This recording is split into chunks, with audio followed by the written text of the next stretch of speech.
દેશના યશસ્વી વડાપ્રધાન અને વૈશ્વિક નેતા માનનીય વડાપ્રધાન શ્રી નરેન્દ્રભાઈ મોદી સાહેબનો 17મી સપ્ટેમ્બરે જન્મદિવસ હતો।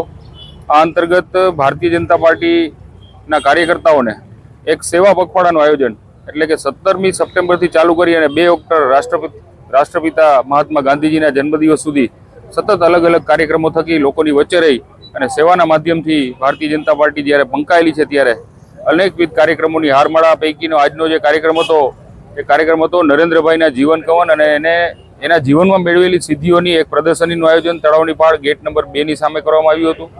આ પ્રદર્શન 2 દિવસ સુધી જામનગરની જાહેર જનતા માટે ખુલ્લું રહેશે અને નરેન્દ્રભાઈના જીવન ઉપર જે કોઈને કંઈ પણ પ્રકારની માહિતી જોતી હોય તો આ પ્રદર્શનના માધ્યમથી એ લોકો મેળવી શકશે।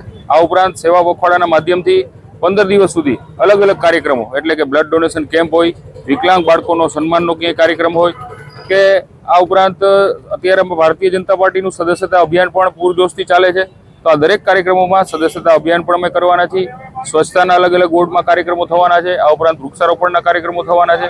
આજે આ પ્રદર્શનીના ઉદ્ઘાટન પ્રસંગે મારી સાથે અહીં આ કાર્યક્રમના ઇન્ચાર્જ એવા મહામંત્રી પ્રકાશભાઈ બાંભણિયા, પ્રથમ નાગરિક mayor Shri Vinodbhai Khimsuriya, Krishnaben Sodha, standing committee chairman, સૌ કોર્પોરેટરશ્રીઓ, ધારાસભ્યશ્રીઓ અને તમામ સ્તરના કાર્યકર્તાઓ ઉપસ્થિત રહ્યા હતા અને આવતીકાલ સાંજે 6 વાગ્યા સુધી આ પ્રદર્શન ખુલ્લું રહેશે। જામનગરની જનતાને વધુમાં વધુ આ પ્રદર્શની જોવાનો લાભ લેવા માટે હું અનુરોધ કરું છું।